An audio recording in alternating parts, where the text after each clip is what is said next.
thing that gon' be normal is distribution. Normal folks gon' infuse some. Optimize your lineups and you feed the rest, you mute them. Turning it up, these numbers are loud. Peeping this game from a nimbus is wild. Making it rain. While I embrace all this risk, I'm insane. Talking about that best bill, I'm the best rest till into the next world. Guess I got next still. Best bill, I'm the best rest till into the next world. And welcome into the Week 13 Waiver Wire podcast and live stream from the Best Bell Fantasy Football Podcast. My name is Bradley Stalder. Follow me on Twitter at FFStalder. Today, what I'm going to do is dive into 12 must-add players for Week 13 as we're preparing for the fantasy playoffs. You know that you need to fill in some spots. We just lost Darnell Mooney for the year. Aaron Rodgers is dealing with injuries. What does this mean for our fantasy teams, and how can we replace them? Well, we're going to jump right into finding some replacements on the waiver wire because you're going to have to be making some fab bids, and there are some very viable options on the waiver wire this week. Some are deeper cuts, but some are frankly not, and you shouldn't be afraid to throw some fab their way, some underrated players. Start with the first underrated player. Zay Jones is a must-add wide receiver. He is 26th among all wide receivers in target share, 27th in target rate. This is a player who's 29th in fantasy points per game, completely under the radar, 11th in receptions. He has 58 receptions on the year. And this is a player, if you go back, former second-round pick, 2017, out of East Carolina, he had a 40% college target share. It was 99th percentile. And he was drafted by the Bills and then was bounced around a few places, just couldn't find a footing. And finally, here in Jacksonville, is on pace to set a career high in receiving yards, in reception. He already has a career high in receptions. He's on pace to set a career high in targets. So Zay Jones is a player that you need to be getting after. He's played 90% or more of the snaps in each of the last 6 games. He's had double-digit targets in 3 of the last 5 games, and he's coming off of an 11-catch, 14-target game against Marcus Peters, too. And Marcus Peters is no slouch, 145 receiving yards for Zay Jones, 127. He finishes the wide receiver 4 in full PPR. And if you look at what Zay Jones has done, he's had a couple spike weeks. Back in week 3, he torched Asante Samuel for 85 yards, 10 receptions, and a touchdown, finished as the wide receiver 5 that week. So we've seen some ceiling games out of Zay Jones, and he's definitely a waiver wire consideration, not rostered in a lot of places. So go get your Zay Jones. Go pick him up, especially if you're needing wide receiver help. Would you rather have Zay Jones or maybe a less consistent Paris Campbell? Or would you have Zay Jones or, you're going to have to replace Darnell Mooney? Zay Jones is a player you need to be putting a significant amount of fab in if you need wide receiver or flex help. This is a player, as I mentioned before, 4 different times so far this year with double-digit targets, and it's completely underrated. I mean, Laviska Shenault was gone. We saw Marvin Jones Jr. You get the touchdown in this game, but Zay Jones is the wide receiver that is the go-to for Trevor Lawrence in this Jacksonville Jaguars offense. The second must-add wide receiver, Donovan Peoples-Jones of the Cleveland Browns. He's been on my waiver wire list for many weeks now, and his percent rostered still hasn't risen up to what we want it to be, frankly. Donovan Peoples-Jones right now rostered 46%. He needs to be in like the 60 to 70% rostered. His former 6th-round pick out of Michigan, 71st percentile 40-yard dash, 100th percentile burst score. And looking at what he's done so far this year, he's set a career high in targets, career high in receptions. He's on pace to set a career high in receiving yards. He only has 1 receiving touchdown on the year, but Donovan Peoples-Jones, 19th in wide receiver snap share, so he's getting on the field. Deep targets, he's 21st. Air yards, 22nd. 28th in receiving yards for this player who, is coming off, yes, a low game against Carlton Davis, but in week 13, Deshaun Watson gets Donovan Peoples-Jones. Deshaun Watson is now going to be available, and I'll talk more about Deshaun Watson here in a few minutes. But before this Week 12 game against Tampa Bay, 9 targets Week 4 for Donovan Peoples-Jones, 7 in Week 5, 5 in Week 6, 6 in Week 7, 4 in Week 8, 9 in Week 10, and 6 in Week 11. And he's had plenty of red zone targets. It's just he's not fallen on the right side of variance until lately. And he was coming off of top 34 wide receiver finishes in each of the last 5 games before this Week 12 dud. So you expect that Donovan Peoples-Jones should be a bounce back candidate, should be added off of your waivers, especially a buy low candidate too. If your trade deadline has been extended or doesn't exist, Donovan Peoples-Jones is a flex consideration, I think, moving forward. And the addition of Deshaun Watson, who led the NFL in passing yards before he was put on suspension, Donovan Peoples-Jones really fits that downfield threat. He's 38th in unrealized air yards, as I said, 28th in receiving yards, 25th in yards per target, 26th in yards per reception. So a downfield threat, a player that, as he makes more plays downfield, is bound to get into the end zone more.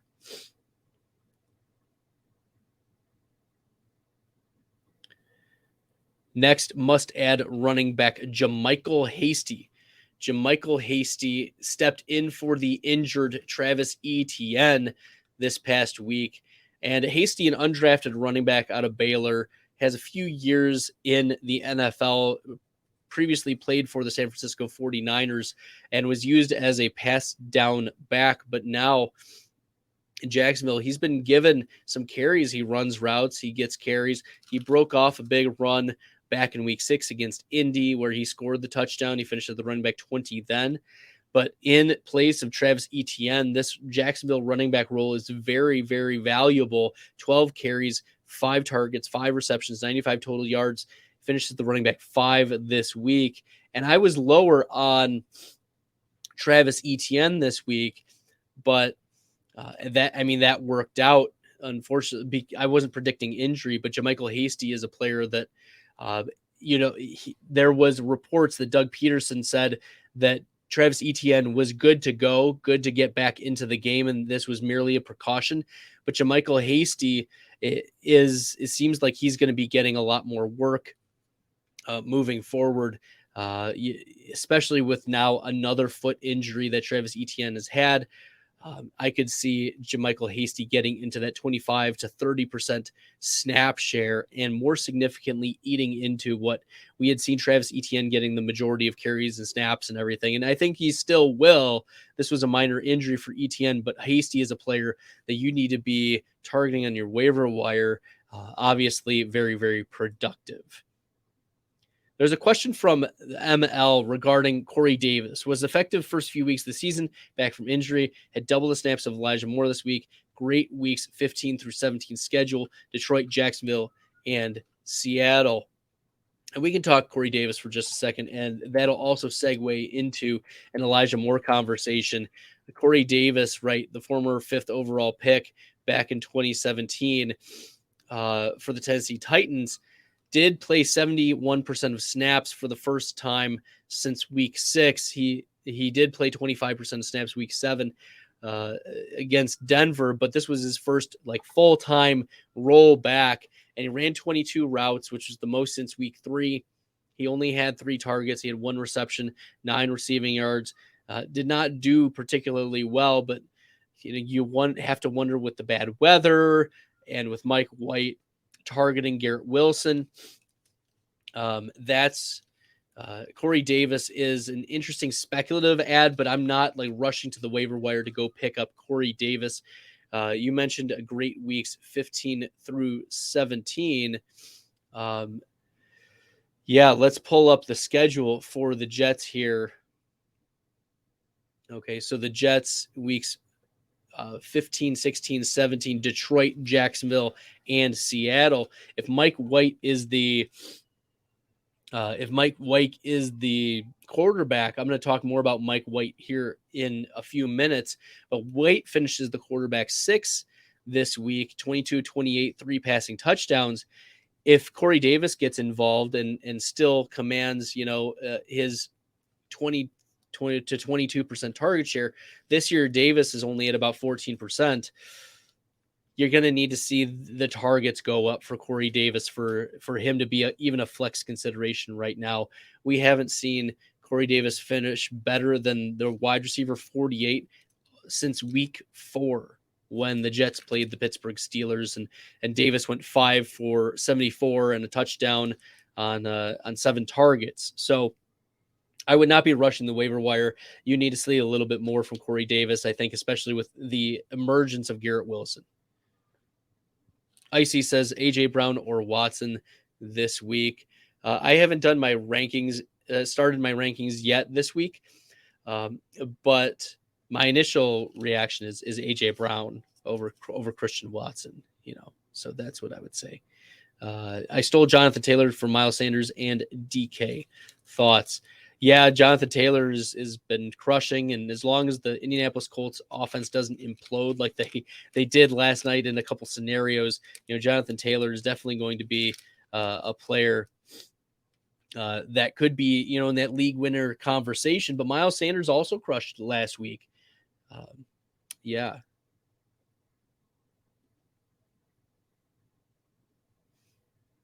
So I wouldn't be too worried about Jonathan Taylor, DK Metcalf. I think that Jonathan Taylor is a higher floor and a higher ceiling than Miles Sanders. So that's what I would say about that. Okay, let's keep her rolling here. We're going to talk about another running back who's going to be more thrust into a role than anything, and that's Benny Snell. And he's a must-add, not because I think he's a super talented running back. He's not. In fact, his athletic profile is pretty pathetic. He ran a 4.66 combine at his 28th percentile, 12% burst score. You look at his tape, he looks like he's running through molasses. It looks like he's running through quicksand.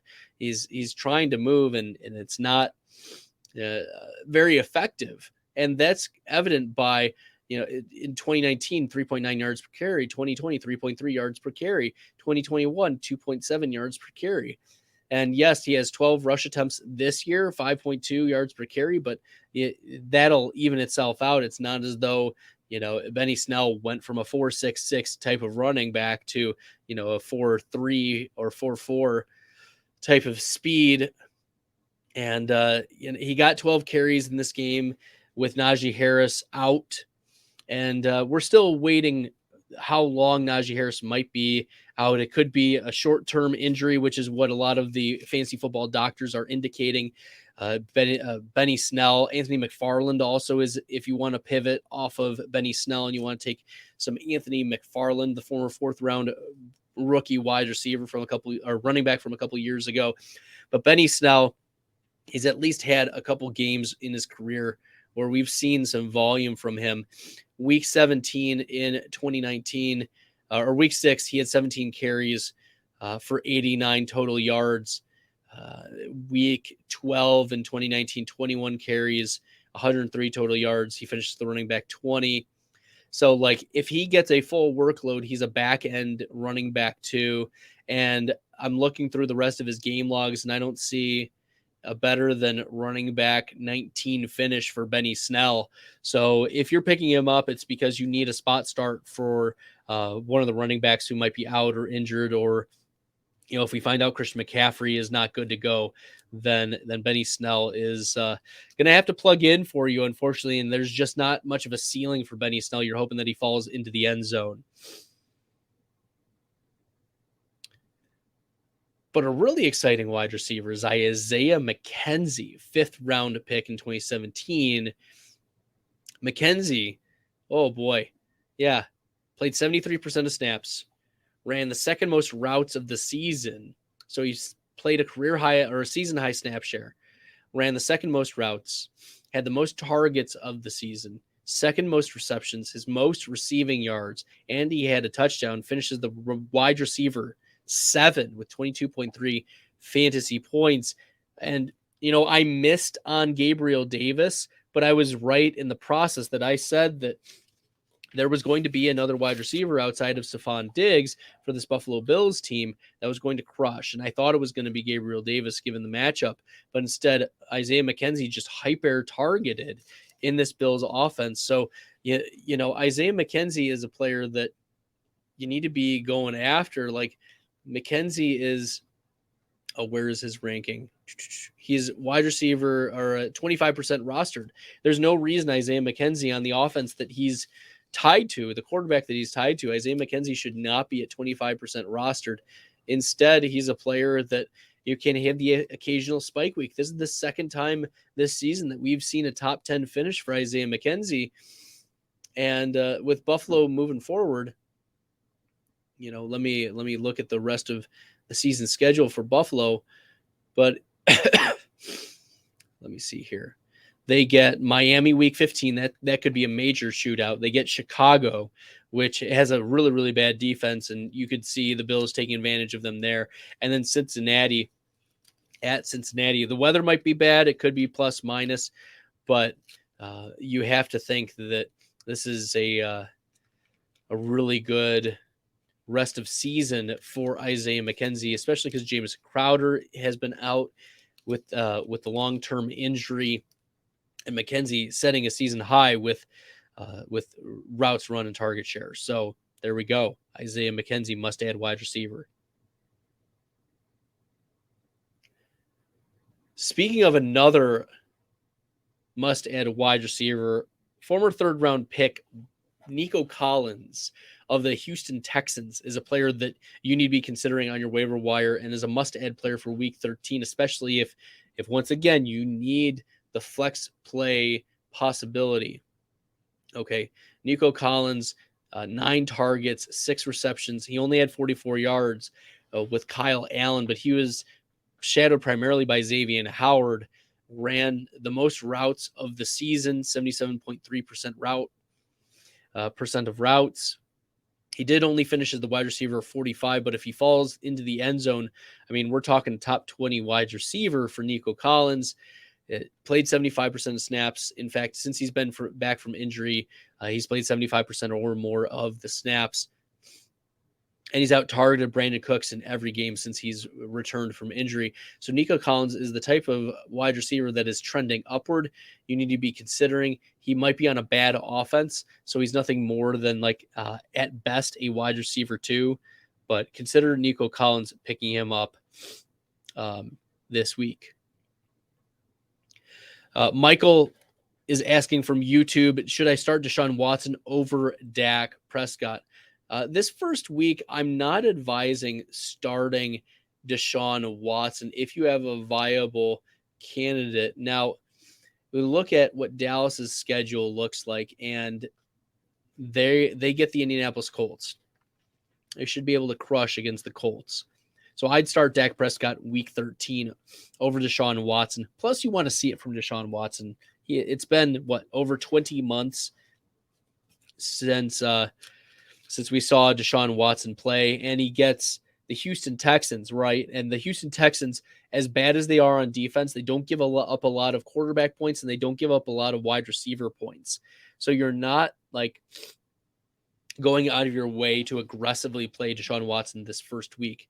Now, the rest of the season for the Cleveland Browns and Deshaun Watson could prove a little bit more interesting as the Browns get Cincinnati, which could be a shootout in week 14, Baltimore, which could be a shootout in week 15. They get New Orleans, which is a good matchup, and then Washington as well. So things can get a lot better, or you can have more shootouts later on in the fantasy playoffs for Deshaun Watson, but I'm not confidently starting it. He's still going to be like a back-end quarterback 1, but I'm not going out of my way if I have a better option. I'm not aggressively starting Deshaun Watson this week. Michael also asked, would you start Nico Collins over Brandon Cooks? And I would for right now. I mean, Brandon Cooks has mightily struggled. If we look at what Brandon Cooks has been doing, right? Let me pull it up here.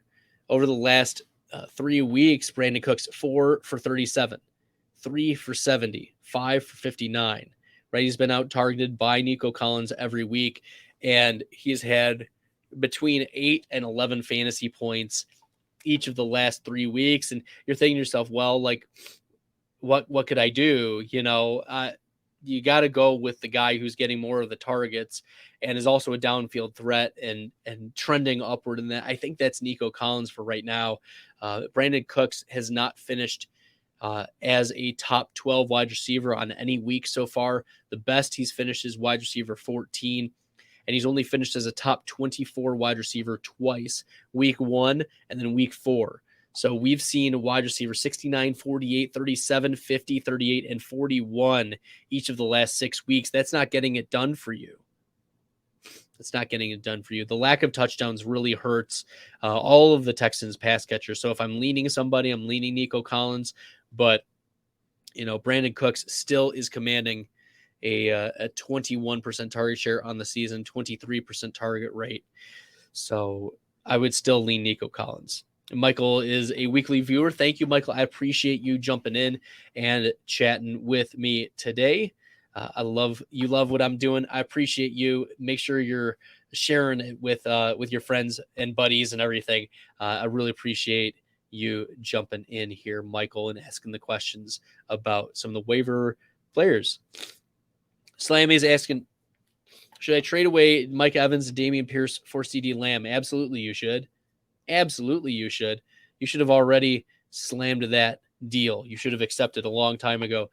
CD Lamb is a top 10, if not a top 5 wide receiver weekly moving forward. Dameon Pierce has, we've talked about the Houston Texans' struggles on offense for the wide receivers, but pivoting to Dameon Pierce, right?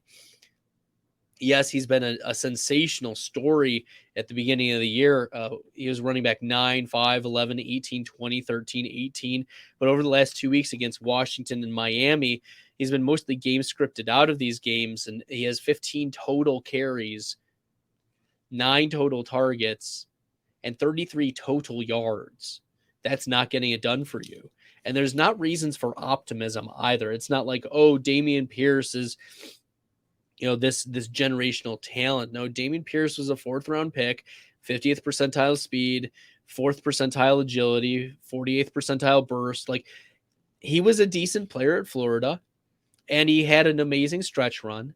But my concern, and I put this out, I should find the reel, or I should find the clip where I expressed my concern that Nico Collins might not be able, or Dameon Pierce might not be able to maintain this level of efficiency throughout the season. So if you can trade Mike Evans and Dameon Pierce to get CD Lamb, I would do that in a heartbeat, for sure. All right, let's keep her rolling with another must-add running back.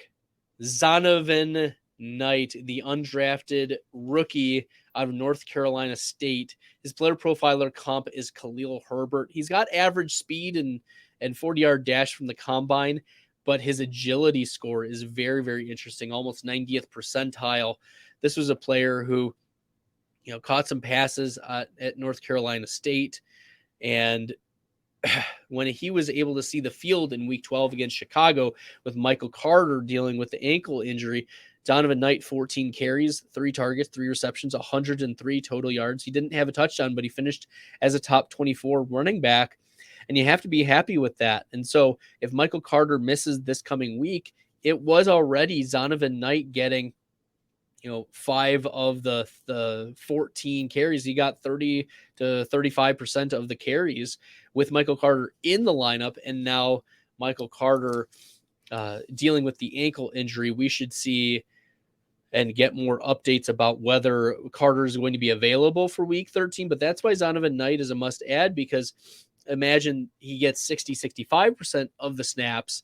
He gets 16 carries, 4 receptions. We're talking about, and he falls in the end zone, maybe we're talking about a top 12 running back for a week, right? Zonovan Knight is at least athletic enough when given the opportunity that he's not going to be a zero. Like, if I'm prioritizing running backs, I'm prioritizing Zonovan Knight over Benny Snell based on their talent profiles, not necessarily based on the opportunity. So Zonovan Knight is a priority add, 5'11", 209, and his stats at North Carolina State at least 130 rush attempts each year, at least 740 rushing yards each year, at least 5 total touchdowns each year, at least 20 receptions each of the last 2 seasons, at least 130 receiving yards each of the last 2 seasons. And yes, he's not even 22. So Zonovan Knight over Benny Snell is my take here, because it might also be Anthony McFarland in the Pittsburgh backfield. Zach Bennett from YouTube, thanks for tuning in, asking about Josh Jacobs' rest of season. And I would say Josh Jacobs is a must start every week. Must start. You can't imagine that there are almost any running backs you would start over him. We are monitoring his calf injury that he was dealing with last week, and that it was clear that the Raiders are trying to take good care of Josh Jacobs. They are around the clock tending to that calf injury, because, I mean, he just had a game-winning, game-clinching 86-yard touchdown in overtime for the Raiders. So, you know, he's absolutely outperformed expectations. You have to be happy if you're the Josh Jacobs manager, and he's a must-start rest of season. Doesn't matter the schedule. I mean, he's faced easy defenses. He's faced tough defenses. And looking at what the Raiders are facing the rest of season, their game log looks like the Chargers, who give up a lot of fantasy points to the running back, the Rams, which are a downward spiraling team, the New England Patriots, the Pittsburgh Steelers give up a lot of fantasy points. But in week 17, Josh Jacobs does have a tough matchup against San Francisco. So we will see how that works out. So there we go. Zach Bennett, USA or Iran. USA, baby. I don't care what anyone says. Wave the American flag, okay? Slammy from Twitch, should I panic on Mark Andrews? I don't think so. I don't think it's a Mark Andrews problem. I think it's a Lamar Jackson problem. He's dealing with a hip injury, and I think it's a matter of time for that to heal and for Jackson to get back to the swing of things. So I wouldn't be panicking on Mark Andrews quite yet. You know, if we look at what Andrews has done, let me pull up the game log here.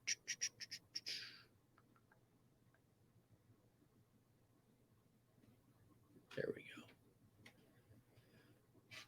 Yeah, so Andrews, I mean, he had 7 targets in this game, 4 receptions for 50 yards. He also had the 2-point conversion, which is, you know, a big deal for trusting players at the goal line, near the goal line. It's clear, though, that whoever is the second tight end in this Baltimore offense is going to get some work. And Josh Oliver, while he is not a must-add, he very well may be if Isaiah Likely is unlikely to play in week 13. You should be considering Josh Oliver as a desperation tight end play because Demarcus Robinson is going to be inconsistent, only had 4 targets, 1 reception for 17 yards in this game. Devin Duvernay only had 3 receptions in this game. Deshaun Jackson had 2 receptions in this game. And no other wide receiver. Like, the wide receivers only had 6 receptions total out of Lamar Jackson's 16 completions. So no, I would not be panicking on Mark Andrews just quite yet. The next player I want to talk about is Jameson Williams, and wide receiver Jameson Williams of the Detroit Lions is expected to make his debut this coming week against Jacksonville. And if we want to remember, I've been talking about Jameson Williams for weeks. This is the former 12th overall pick in this past year's draft out of Alabama, who previously played at Ohio State, was buried in the depth chart behind Chris Olave and Garrett Wilson. Jameson Williams player profiler comp is Will Fuller with a dynamic 40-yard dash. He ran a 4.3 40, 105.3 speed score. That's 84th percentile. And his college stats are just off the charts. He's a downfield threat, 67% catch rate, 21% target share at Alabama. He also had 2 special teams touchdowns, 352 special teams yards. And that's a great indicator by a team to get a player involved on special teams. They learn a lot of positions. They learn more about the game. They're comfortable with moving in space. That's what you like to see in college. is players who are trusted with the ball in space, and Jameson Williams most certainly was 15 receiving touchdowns, but as I mentioned, also the 2 special teams touchdowns. So you should be pretty bullish on Jameson Williams. Get him onto your rosters. I wouldn't start him the first week because the lines are probably gonna limit his snap share, but Jameson Williams is a must add to your waiver wires. He's currently 30%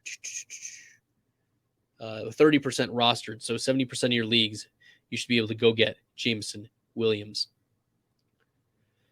Must-add quarterback for the week, Deshaun Watson. Now, Deshaun Watson's probably added in your league already, but you need to just check because sometimes you never know. And as I said this before, and I'll say it again, Deshaun Watson hasn't played football in like 20 months.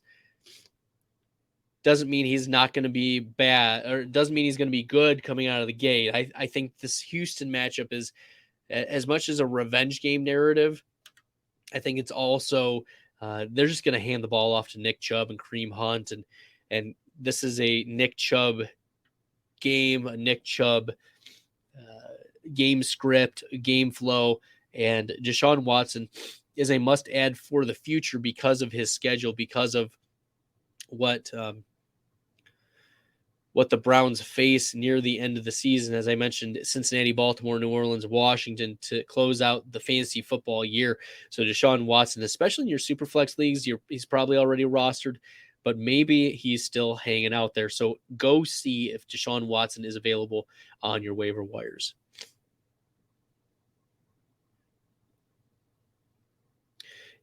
Slammy from Twitch, is Christian Watson a must start every week? The answer is yes. He's a flex play every week moving forward, and I don't care if it's Aaron Rodgers or if it's Jordan Love passing him the ball. This is a player who is super athletic, super dynamic, and is going to be fed the targets. If we look at the 33-40 loss, Christian Watson, 6 targets, right? 110 receiving yards. He did have like a 55-yard touchdown reception, but you have to be happy with 6 targets in this game. He led all wide receivers in targets. He led all players in targets. Of the 25 passes thrown, 6 of them went to Christian Watson, so 24% target share. You have to like that for the young wide receiver who's super speedy, and as we saw in this Week 12 matchup, can take any pass to the house, including the beautiful slant that Jordan Love threw to him. The other must-add quarterback for the week is Mike White, and we didn't know what to expect from Mike White, right? Not a great PFF passer grade coming into this season. He had a 4 interception game against Buffalo last year, but Mike White, 22-28, 315 passing yards, 3 passing touchdowns. And looking at the rest of the season schedule, White gets Minnesota this coming week, and that is a super interesting streaming possibility. Minnesota gives up some of the most passing yards in the NFL, and then he gets Buffalo, which is really tough, but then he gets Detroit and Jacksonville, which are really nice, and then he gets Seattle. So only Buffalo in that last 5-game stretch really scares you for Mike White, and hopefully you're looking for other options elsewhere, but Mike White is on the streaming radar this week. He's a must-add if you miss out on the Deshaun Watson sweepstakes, and you need a spot start. Mike White at Minnesota in a dome. That could be very, very interesting. Now that Elijah Moore is getting some targets, Garrett Wilson is explosive, and Corey Davis is working his way back from an injury. Another must-add wide receiver is Sky Moore, and you have to be happy with what Sky Moore has done each of the last couple of weeks. He's increased his snap share each of the last 4 weeks. He started week 9 at 19.6%, week 10, 25.4%, week 11, 37.1%, and now week 12, 45.8%. He's had 6 targets each of the last 2 weeks, 5 receptions each of the last 2 weeks. He has 99 total yards over the last 2 weeks, and he's finished as the wide receiver 33 and 70. He ran the most routes this past week, and as we like to see, these second-round wide receivers are starting to get more and more involved, and Sky Moore sky is the limit near the end of the season here. Marcus Valdes-Scantling is just a guy, right? Sky Moore, we saw some dynamic plays from him. So you should be considering adding Sky Moore in your deeper leagues. He's a must-add wide receiver. And this is, as I said, a second-round player, ran a 4.4 140 out of Western Michigan, 22 years old. His player profiler comp is Golden Tate. So you have to like that comp, the smaller slot wide receiver. You wonder if Juju is going to re-sign this coming year, whether Sky Moore shows enough, or if the Chiefs are like, hey, like we were comfortable with Juju, let's bring him back. Either way, I would be happy if Sky Moore continued to ascend, and that's the trend that we're starting to see. So Sky Moore, add him to your way off the waivers before someone else does. The last must-add player and the 12th